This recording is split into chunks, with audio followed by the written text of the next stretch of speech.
2021 Kristallnacht Commemoration. We would like to welcome Mr. Strauss and thank him for joining us to share his story tonight. On the night of November 9th, 1938, violent anti-Jewish demonstrations broke out across Germany, Austria, and the Sudetenland region of Czechoslovakia. Over the next 48 hours, violent mobs destroyed hundreds of synagogues, burning and desecrating Jewish religious artifacts along the way. Acting on orders from Gestapo headquarters, police officers and firefighters did nothing to prevent the destruction. Approximately 7,500 Jewish-owned businesses, homes, and schools were plundered, and 91 Jews were murdered. An additional 30,000 Jewish men were arrested and sent to concentration camps. Nazi officials immediately claimed that the Jews themselves were to blame for the riots, and a fine of 1 billion Reichsmarks, about $400 million at 1938 rates, was imposed on the German Jewish community. The Nazis came to call the event Kristallnacht, Crystal Night, or the Night of Broken Glass, referring to the thousands of shattered windows that littered the streets afterwards. But the euphemism does not convey the full brutality of the event. Kristallnacht was a turning point in the history of the Third Reich, marking the shift from anti-Semitic rhetoric and legislation to the violent, aggressive, anti-Jewish measures that would culminate with the Holocaust. I invite you all to close your eyes and try to visualize your Friday night, tomorrow night. It's 8 p.m. Shabbat has just set in. What are you doing? Are you going to shul with your family? Are you at your Shabbat table with your friends? What does it smell like? Delicious Shabbat food? Now picture Friday night at 8 p.m. on November 11th, 1938, Nazi Germany. The flames have just been put out. Your entire town reeks. The fires that were burning are gone. You are standing in complete darkness. The windows have been smashed. Yesterday, the roaring fires burning down your shop kept it alive in a sense. But now you are standing in the midst of the debris. You are standing in the rubble of your shop and of your shul, and crying, shrieking out in horror.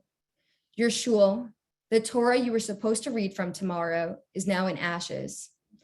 You are standing in the ashes of your livelihood. What now? Kristallnacht does not mark the end of the atrocities of the Holocaust. World War II has not even begun. Can you imagine picking yourself up and being able to fight for your life for the next 6 years? The last of the light in your town just went out. What now?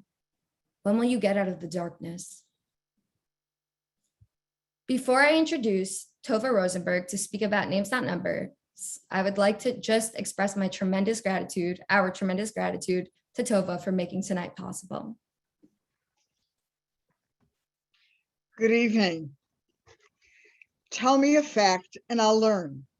Tell me a truth and I'll believe. But tell me a story and it will live in my heart forever. The Names Not Numbers Holocaust Oral History Film Documentary Project is remembering the stories of the Holocaust and is telling the story of the Holocaust for the world to hear, for the world to learn, and to inspire future generations to combat anti-Semitism and all forms of hatred and intolerance.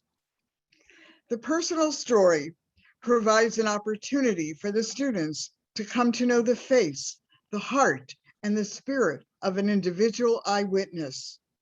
They are making a personal connection to history.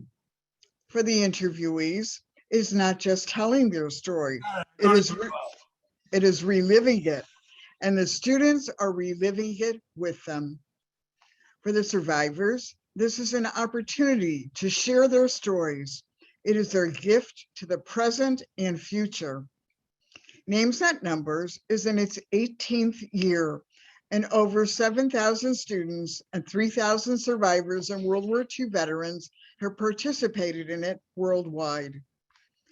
In order to make this unique documentary, the students are instructed and mentored by teachers and professionals. They learned interviewing techniques, research, documentary filmmaking, and editing skills, which they employed in producing their films.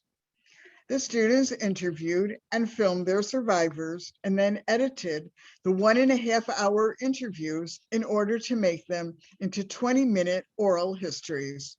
These are compiled in the Names That Numbers documentary at each school. You're about to view the filmed and edited interview of Norbert Strauss made by students in one of our projects. Now we'll watch the film. Prior to watching the film, the Yeshiva University community is incredibly grateful to have the opportunity to hear from Mr. Norbert Strauss. Mr. Strauss was born on March 14th, 1927 in Bad Homburg, Germany. He was a son to Joseph and Bertha Strauss and a younger brother to Hermann Strauss. Norbert Strauss began experiencing anti-Semitism in his school in 1933 at approximately 7 years old. In 1936, he switched to a Jewish school in Frankfurt until the events of Kristallnacht, which occurred in 1938. Following Kristallnacht, Norbert's father was sent to Buchenwald, a concentration camp near Weimar, Germany. His father was released from Buchenwald in December of 1938 and then ended up in a camp in Holland, where Norbert, along with his mother and brother, remained in Frankfurt. His father was able to obtain a US visa and arrived in New York in 1939. Norbert, along with his mother and brother, engaged in a years-long battle for emigration and freedom. His mother, in a brave attempt to bring her family out of Germany, bribed a Gestapo officer and obtained airplane tickets to leave Germany in 1940. The family began their trip in Stuttgart, Germany, and traveled through Lyon, Barcelona, Madrid, and Leipzig to eventually arrive in New York in January of 1941. Life was not easy for the Strausses after the successful immigration to New York. Like so many other Jews, the Strausses faced the challenge of adjusting to a new country and a new language. Norbert started in a public school in New York named Stuyvesant. Following this, he attended City College Engineering School and Baruch's School of Business. Amazingly enough, Norbert Strauss took a 2-year break from school to fulfill U.S. Army service in Korea from 1945 to 1947. In 1952, Mr. Strauss had a girl named Esther, which preceded the birth of his son, Benjamin, in 1954. He is blessed with 8 grandchildren and 22 great-grandchildren. Norbert's story is incredibly inspiring, yet words cannot do proper justice in describing the life of Norbert Strauss. For that, we are honored to hear from Mr. Strauss himself.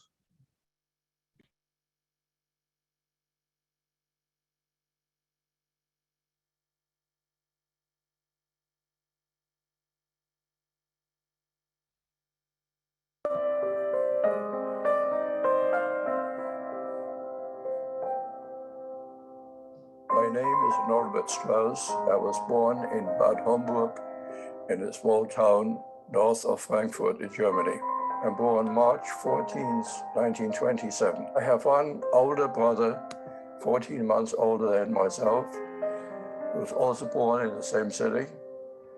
And after a couple of years, we moved to Frankfurt. My father had a wholesale hides and skins business that he started as a teenager and continued again in Frankfurt. My mother was a housewife. Both my mother and my father came from an Orthodox family. My father comes from a family that had a kosher hotel in the mountains, which was famous all over Germany as being well run and strictly kosher under supervision of Frankfurt. I entered school in 1933. At the time, same time that Hitler got to power, and I had the misfortune of having a brown shirt called SA as my teacher. So it was very difficult, and he felt it his responsibility to punish all the Jewish boys in his class. And unfortunately, I was the only Jewish boy in the class, so I got all the punishment. All things were getting worse day by day, week by week, month by month, and more rules and regulations were being put on the Jews of the do's and the don'ts. People lost their jobs, people lost their business. Anti-Semitism had started much earlier in the small villages. My uncle and my aunt and 2 cousins who lived in a small village in the mountains with their family, had to move away from there and then moved to Frankfurt and opened up a kosher restaurant in Frankfurt. And on the 9th of November 1938, their restaurant was broken into by the Nazis and everything was smashed to pieces.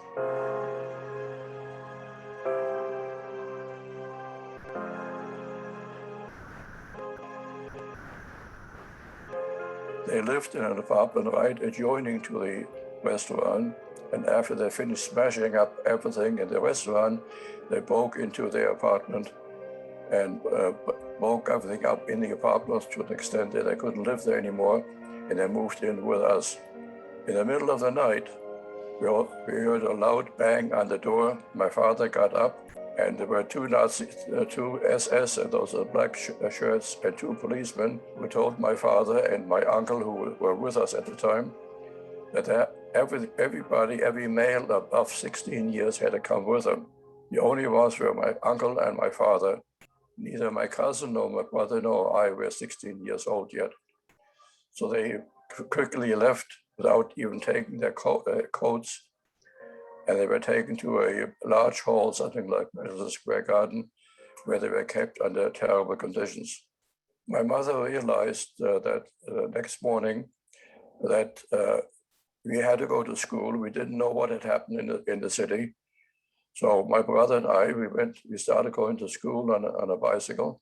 We always went by bicycle because it's the only way to escape being beaten up be caught and beaten up by the Hitler Youth. And we started going to school. We came to a large square and stopped. Why did we stop? We saw in front of us, the next block, one of the most beautiful Orthodox synagogues was going up in flames.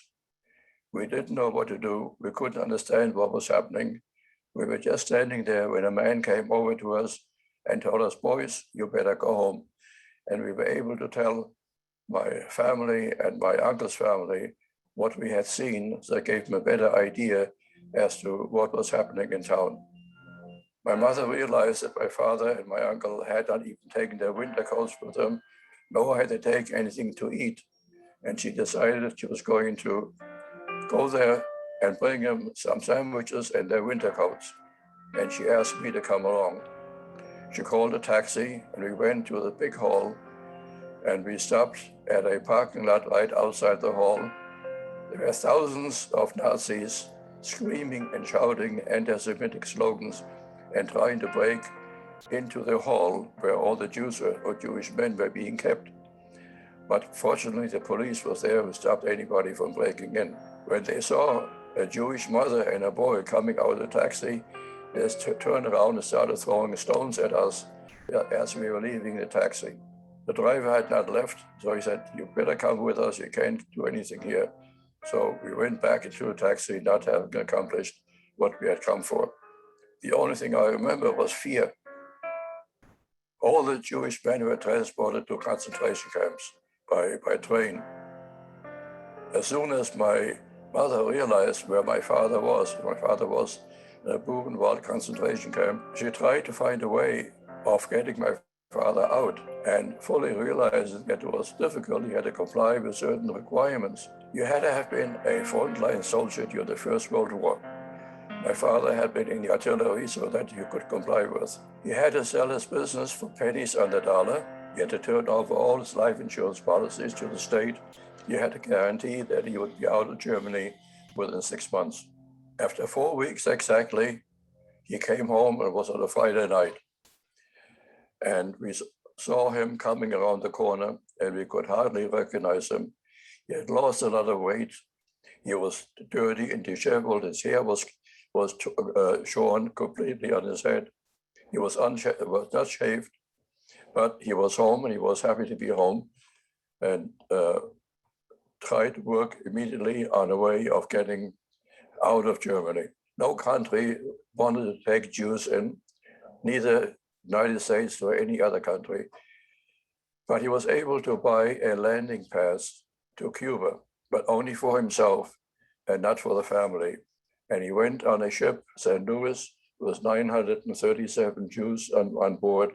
When the ship came to Cuba, the Cuban government had changed their mind. They wouldn't recognize the landing passes, and they would not allow the Jews to get off the boat except those who had family there. And fortunately, just before the ship had to go back to land again in Hamburg, where every Jew knew that he would immediately be transported to a concentration camp, 4 European countries all agreed to take part of the Jews on board the ship: England, France, Belgium, and Holland.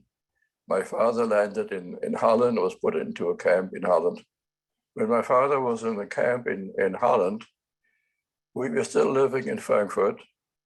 By that time, a lot of Jews had moved together into smaller areas where Jews were concentrating. It was not a ghetto, but a matter of economics. People had no income. People had to move together, 3, 4 families in one apartment.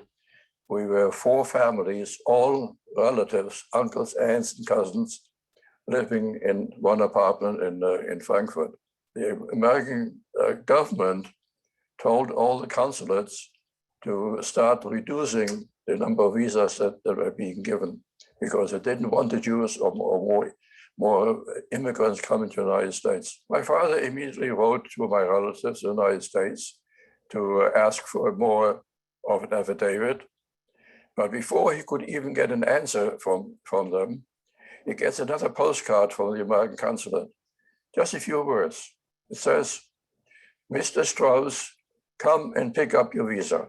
Immediately when my mother realized my father was in the United States, she booked passage on a ship out of Bremen, because she knew, at least she assumed, that once her husband or the father was in the United States, that the family would be able to get a visa much more quickly. So she booked passage, and what happened in 1939? The war started.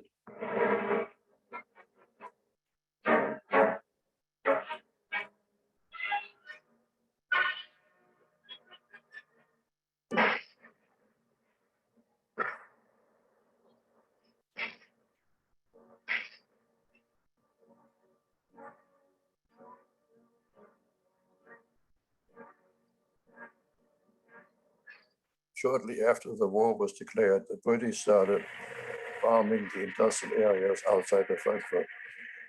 And even nowadays, bombing is not a very exact science. So that although they aimed the bombs for the industrial area, many bombs fell in the residential area.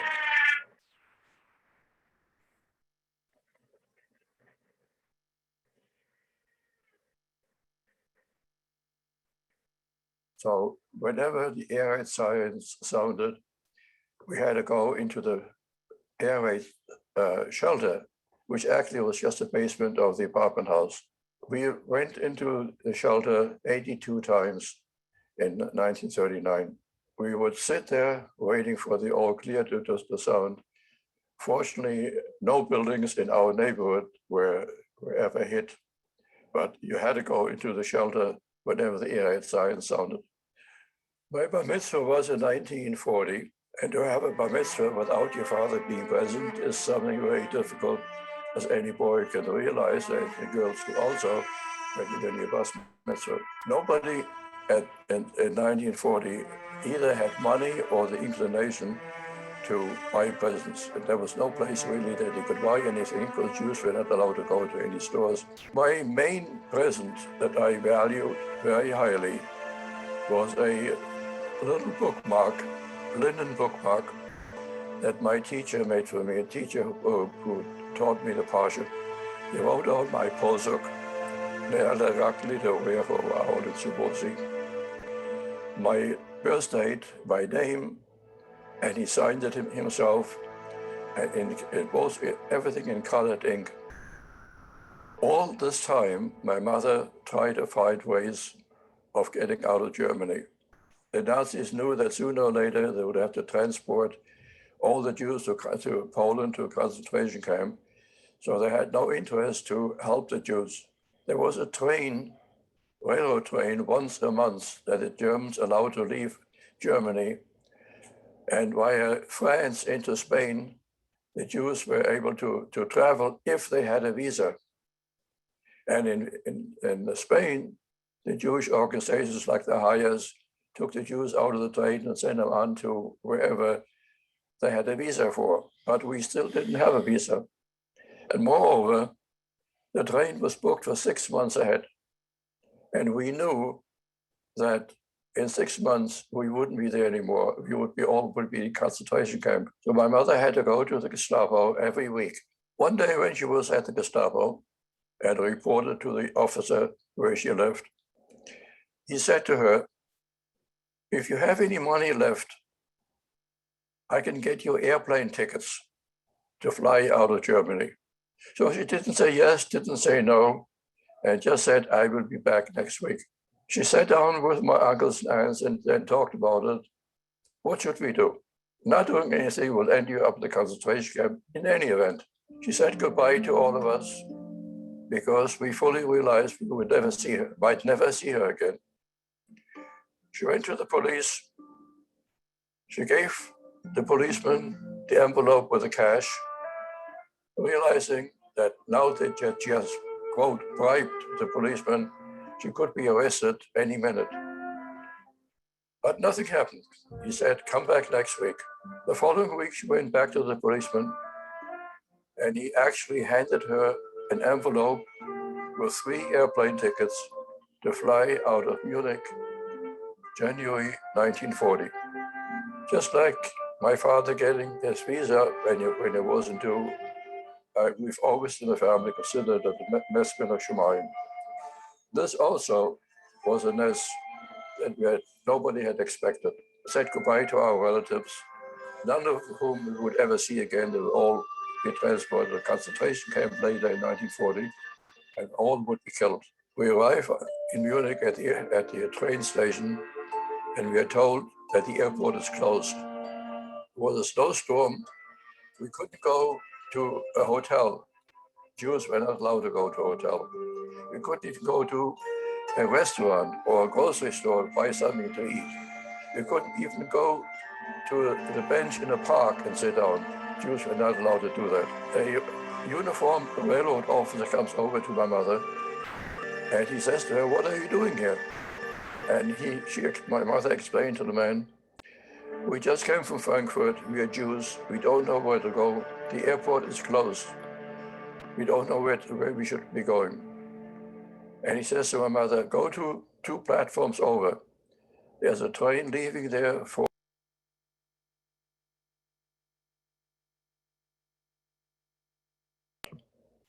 my mother says, I can't, I have no more money. I spent practically the last money that I had in getting here to Munich. And the man says to her, don't worry about it. Nobody would ask you for a ticket. Nobody would ask you for money. Just go on the train. So we went on the train and we got to Stuttgart. We get on board the plane. There were 2 or 3 other Jewish families. And we look around and we see Air Force uniform, Army uniforms, Navy uniforms, and civilians all going. And one man said to my mother, if there would be a hole in the floor, I would like to crawl into it, because what's going to happen to us? Once the doors close, we are at their mercy. But ain't breva, we had no choice. The plane took off, they flew to Barcelona. Barcelona, the highest, took us out of the plane, put us up at a hotel for the night, gave us our first warm food that we had for a couple of days. Next morning, they picked us up again and took us back to the airport where we were put on a 2-motor Lufthansa and flew to Madrid. After lunch, we were back on the plane, on the same plane again, and flew to Lisbon, where a distant relative of my mother put us up for 10 days. And then we got a ship as a Symphony to New York.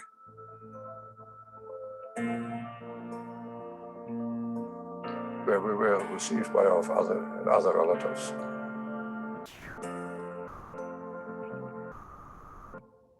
One of my aunts took us downtown to the east side to buy us new clothing, because we had come in what was a typical German clothing, which would only make boys in school, once we started going to school, laugh. We started in school.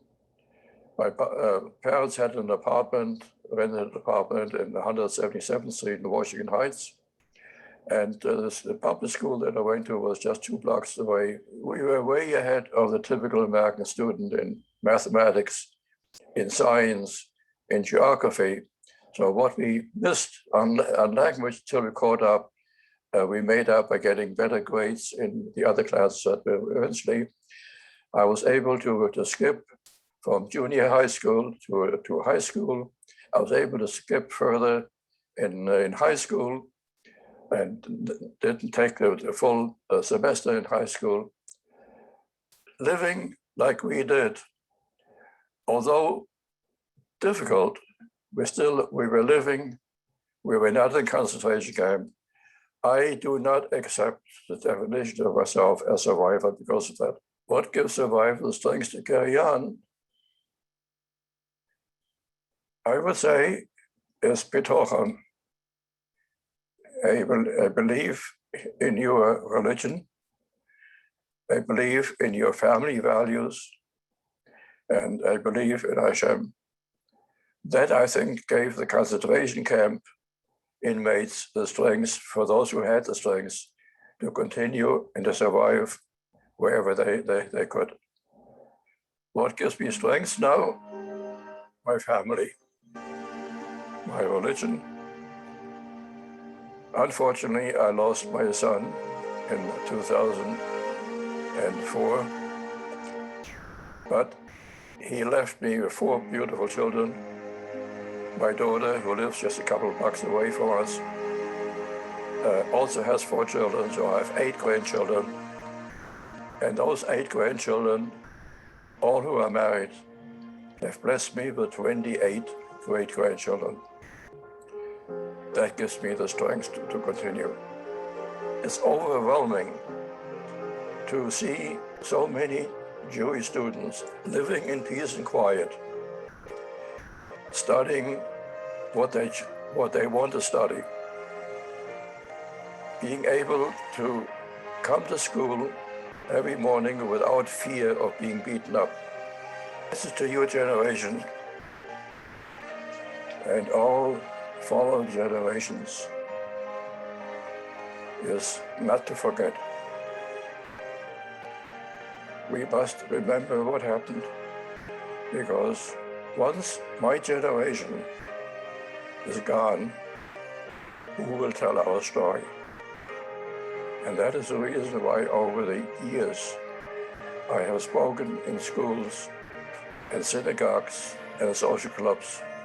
Remember the story, tell the story, because otherwise, if you don't tell it to the next generation, it will be forgotten. And if we tell the next generation, they will be able to pass it on again to their generation, and maybe it will be remembered what happened. Thank you for allowing me to come and talk to you.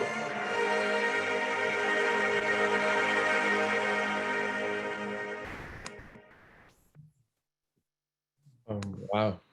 We're very fortunate to be able to welcome Mr. Norbert Strauss live. Mr. Strauss, thank you very much for joining us in commemorating the events of Kristallnacht. Your story is as powerful as it is inspiring, and words cannot express how lucky we all are to have the opportunity to hear you speak. Thank you. We have 2 questions for you, and we appreciate you taking the time to speak with all of us. Firstly, we know you were born in Germany and you grew up there, but have you ever gone back? And if so, why did you do so? Let me first give an introduction. I would like to thank all of those individuals who are involved in tonight's program and also in allowing me to participate tonight. I also want to mention that today is Veterans Day, and we salute all those who served and honor the memory of all who are not with us anymore. Regarding your question, that's not an easy question to answer because it's a little story to it. Even as a teenager, I already had made up my mind I would never go back to Germany. Obviously, the memories were not pleasant, what they had done to my father in the concentration camp was deeply embedded in my brain. But circumstances sometimes change. After I graduated from college, I worked for a company by the name of Philip Brothers Incorporated. And in the 1950s, I was asked to spend 4 weeks in the Amsterdam office of the company. When my father heard that I was going to Europe, he asked me to go to the cemetery where his parents are buried in Germany. Now, that was a problem. I didn't want to go, but Kibbutz Ofroim had supersedes your own wishes. So I went. I took my wife along. We rented a car. We drove into Germany. Unfortunately, my wife got sick and I had to keep her at the hotel in Frankfurt. I continued on myself, taking pictures of the houses where we lived in the last years in Frankfurt.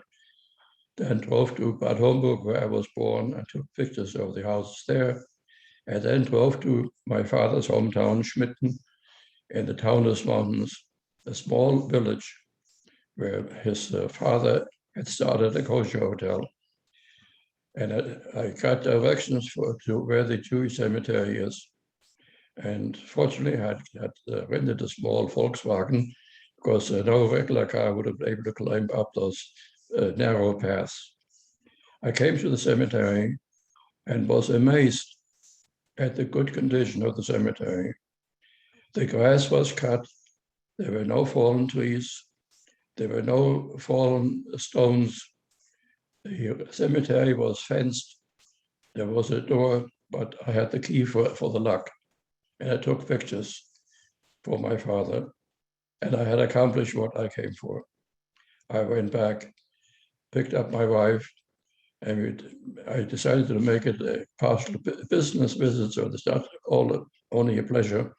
And I visited a customer in the Harz Mountains, and then went back to Amsterdam and reported back to my father. So the job had been accomplished, and I never thought I would have to face that problem again, but I did.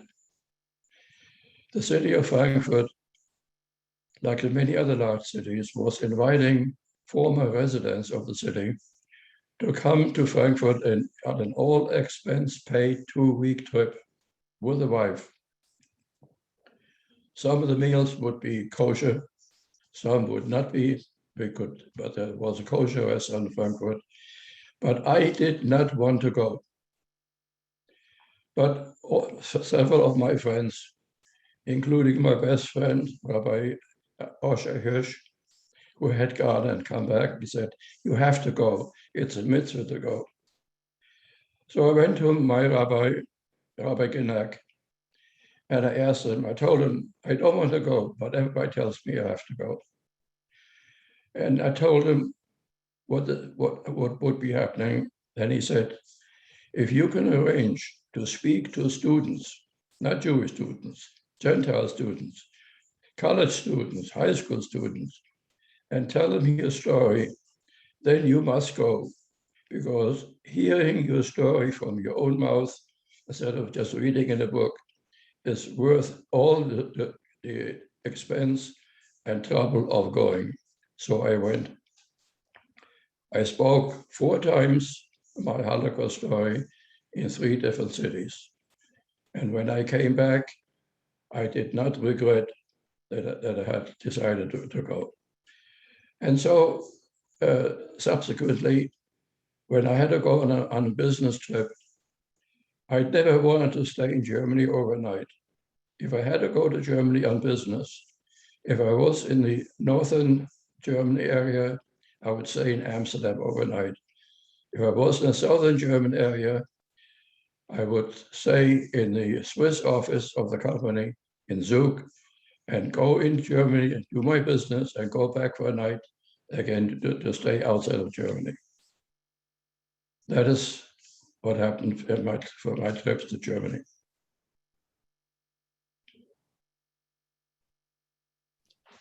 Thank you so much. We just had one more question. We wanted to know what you want everyone who signed on here tonight to take with them after they leave this. What message can they share with their loved ones and with others? What message do you want to send to all of us here? I think I expressed it in the film that you watched before. I'm the last generation that can speak on firsthand of my experience in Germany. As I said, I do not call myself a Holocaust survivor because being a Holocaust survivor means being in a concentration camp, being hidden in a forest, or being hidden in a kindergarten. I define myself as having lived through the early years of the Holocaust from 1938 to 1941 in Germany. That is my definition of what I am. I said in the film, and I've said it every time I speak, if I don't tell my story, who will tell the story after I'm gone? Hashem has allowed me to live so many years, and I hope he will allow me to live many more years so I can tell the story and be here with my family. That is the reason why I speak, and no other reason. I take no pay. I will travel anywhere where anybody wants me to speak. I've spoken a couple of years ago at the United Nations to the Secretary General of the United Nations, who wouldn't let me stop when I wanted to stop. I did it all this time, but he sat and listened to my entire story. I've spoken at YU before. I've spoken at colleges, at high schools in Bergen County and in other parts. I've spoken in Germany, as I said before, and I will speak wherever anybody asks me to speak. And I want to thank you again for asking me to participate today. And the Yeshiva University community would like to thank you for coming and speaking with us. It's because of amazing individuals like Mr. Strauss that our community is still learning and remembering the tragedies of the Holocaust.